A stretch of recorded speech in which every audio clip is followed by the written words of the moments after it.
छारे रोगको लक्षणहरूको कुरा गर्दाखेरि छारे रोगको किसिमको बारेमा पनि अलिकति कुरा गरौँ। कुनै कुनै किसिममा चाहिँ मस्तिष्कको पुरै भागबाट यस्तो उत्तेजना पैदा हुनेलाई जेनरलाइज किसिमको भनियो। यसमा बेहोस हुन्छ मान्छेहरू भनेपछि एउटा लक्षण चाहिँ नि अब कुनै कुनै प्रायः जसोमा हामीले बुझेको छारे रोगमा बेहोस हुने र अब काम्ने पनि हुन्छ।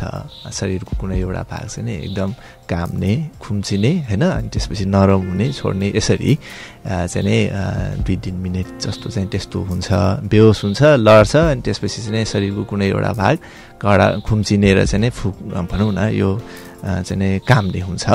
अब तर कुनै कुनैमा चाहिँ के हुन्छ भने यो पार्सियल खालको मस्तिष्कको कुनै एउटा भागबाट उत्पन्न हुने हुन्छ। यस्तोमा चाहिँ शरीरको कुनै एउटा भागमा मात्रै असर गर्ने पनि हुनसक्छ र यसमा बेहोस नहुनु पनि सक्छ, अथवा बेहोस नभए पनि अलिअलि उसको चाहिँ चेतना स्तर कन्सियसनेसमा अलिअलि अल्टरेसन अलिकति परिवर्तन आउनु पनि सक्छ। र यहाँनिर बुझ्नुपर्ने के भयो त भनेदेखि मस्तिष्कको कुन भागबाट उत्पन्न भएको छ, कस्तो खालको चाहिँ छारे रोग हो, त्यो अनुसार मानिस बेहोस हुनु पनि सक्छ, नहुनु पनि सक्छ।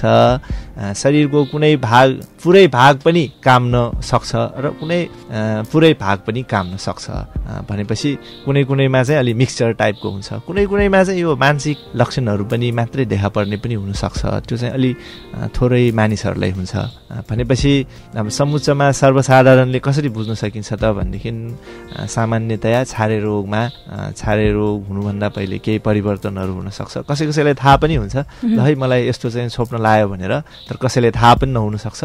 अनि त्यस्तो भएपछि कसैलाई बेहोस हुनसक्छ, नहुनु पनि सक्छ, अनि काम नै हुनसक्छ। त्यो केही समय रहला, अनि त्यसपछि चाहिँ कतिपय मानिसहरू अलिक कन्फ्युज हुने भनेपछि त्यो कामेर बेहोस भएर होसमा आउँदाखेरि पनि बिस्तारै आउने, अलिकति कन्फ्युज हुने, मान्छे नचिन्ने, ठाउँ कहाँ छु भनेर पनि चाहिँ थाहा नहुने, अनि बिस्तारै होसमा आउने हुन्छ। यसरी काम्ने बेहोस हुने चाहिँ नि साँचो खालको चाहिँ यो छारे रोगमा हो भने जुनसुकै ठाउँमा जुनसुकै बेलामा हुनसक्छ, राति सुतिराख्दा पनि हुनसक्छ। अनि यसरी लडेको बेलामा आफ्नो नियन्त्रण नहुने भएको हुनाले लडेर चोटपटक लाग्ने, कसैले पोल्ने पनि हुन्छ होइन। हामीले चाहिँ कतिपय त्यस्तो घटनाहरू सुन्छौँ, यस्तो खालको चाहिँ लक्षणहरू हुन्छ। अब यो के छ भने उपचार भएन भने यो बेला बेलामा यसरी काम्ने बेहोस हुने भइरहेको छ। मुख्य रूपमा चाहिँ यो छारे रोगमा हुने लक्षण भनेको बेहोस हुने, काम्ने